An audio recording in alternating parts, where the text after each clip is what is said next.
Hey guys, ito ngayon sa Skygo at i-vlog natin ang bagong scooter na Skygo from Lifan, ang Skygo KPV 150 dual sport na scooter, pero yung gulong niya is pang radial lang, pang on-road lang, hindi siya naka-dual sport tire, no?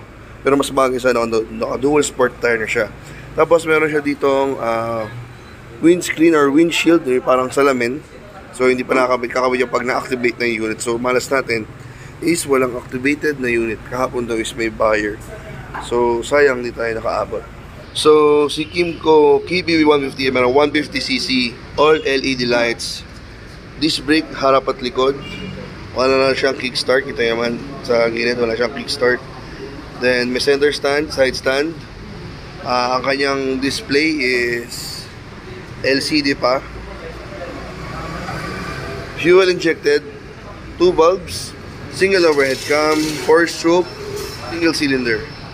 At meron siyang fuel tank capacity na 11.1 liters. So si KPV 150 nga pala guys, available sa ganong kulay, blue, silver, at syempre ang SRP ng bike na to is 104,500 pesos. Kung mag-installment ka naman guys, is syempre 9,999 or 10,000 pesos.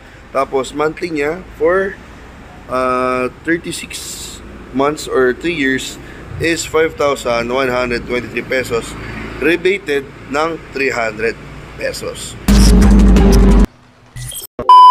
So ito yung nakalap niya guys, ayan. So may pagka-adventure type na scooter talaga siya. So ito yung kanyang headlight, and may daytime running light dito, ayan, para sa NK. So yun yung itsura niya, tapos may parang tukaran dito. Then ayan, kita yung gilid dito, parang naka-carbon finish. So diretso yan sa gilid. Tapos itsura headlight niya guys, formo, bilog lang. Then dito, di ko alam kung umiilaw din to or reflector siya. At taas naman is yung windshield bracket niya. So wala pa di salamin dyan. So kakabit ka pa, ganyan. So adjustable pa siya. Yun, di pihit. Tapos ito rin yung kanyang digital panel dito. Tapos signal lights, ayan, LED. Then dito rin yung kanyang naked handlebar. Dahil nga siya ay dual sport scooter. Okay, ito yung gulong, yung fender, two-tone fender, ang ganda. Yung fork niya is telescopic, hindi siya inverted. So dito sa taillight guys, and LED, napakaangas ng dating ng taillight. Then sinamahan pa ng carbon dito na design, na pattern, para mag two-tone. Tapos yung grab bar niya na malaki yan. Ganda, ganda rin datingan. Then diretso na agad sa fender. Ayan, rear fender niya. Dito may yung plate holder, then signal light. Ayan, yung plate light. Tapos mayroon pong fender dito nakalagay ito, tire hugger niya nasa baba naman. Kaya ganito guys, yung sa gilid nyo parang exhaust, pero design lang siya, walang butas yun, props lang, pero ang ganda ng dating, no?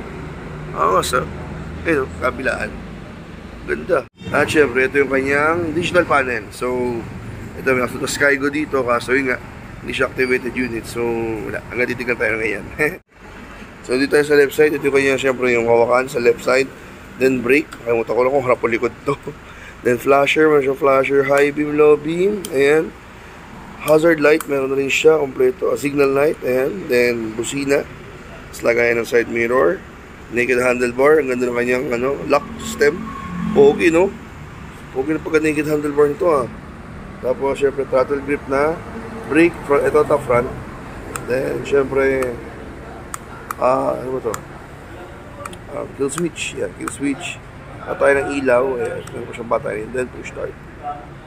Tapos ito susiyan niya guys. So may shutter lock yun na siya. Ayan. So pag ilalak mo siya, para hindi agad-agad manakaw. Then meron ito dalawang bulsa na may lock. Ayan.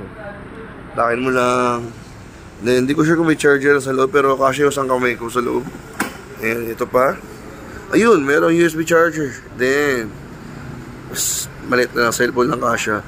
Yung susi niya. Tapos ito ata yung sa lighter. Ayan, nice. Pwede mo gumawa ng charger dyan. Ayos. Pwede dalawa charger dun. Nice. Then sa baba, ito yung kanyang fuel tank cap. So dito mo bubuksan. Tapos susian na yan, pipihitin lang. So bukas yan, 11 liters fuel tank capacity. Tapos pag gusto mo naman seat compartment sa kabila, ayan. So ito siya, seat compartment niya. Tcharan! Maliit lang siya guys. Ayan. Maliit lang yung seat compartment niya. Notch lang ka siya dyan. Sa kaunting pinamili. Then meron naman parang sabay ito na helmet dito. Ayan. So wala siyang spring pero ayan, hindi mo siya sasarado agad. Ayan, may lock naman siya kahit may stopper. Ayan, may stopper siya. Then battery yan dito. Then siguro papers. Pwede maglagay dito kayo pa. Pero baka mabasa, huwag na lang. Ayan, tapos yung seat cover niya maganda. Medyo sticky. Ayan, so tapos saktong amount yung foam. Ayan, saktong amount siya. So hindi mo malakit po ito siguro pag long ride, hindi mo malakit. Lalo na sa angkasa yan, makapal din. So, goods to. Siyempre, size ng gulong sa harap is 180/14. Size 14 max, naka-disc brake, pero non-ABS. Ito yung mga sayang, no? Hindi nilalagyan nilang butas dito, no? Para ano yan dagdag aerodynamics, saka pang pull off sa engine. So, sayang, walang butas dito. Dito naman sa likod, guys, is 120/70/14. So, same sila size ng mags, tapos disc brake non-ABS din. Tapos, ito yung usual lang kanyang tapakan ng rider. Ayan. Size 12 pa ako, kasya naman dyan. Then, may onting angat naman para pag sumapay ng onting paa mo. Same din naman sa kabila. Yan ay sure. Tapos, yung tapakan ni Angkas, ito, nakatago, ang ganda. Ching! Ayos. May wig siya sa PCX, no? Ayan, so tago natin.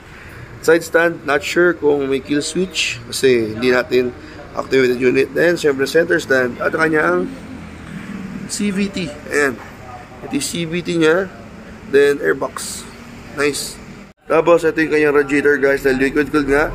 Then, yung kanyang rear suspension, mono suspension na yan. Astig, no?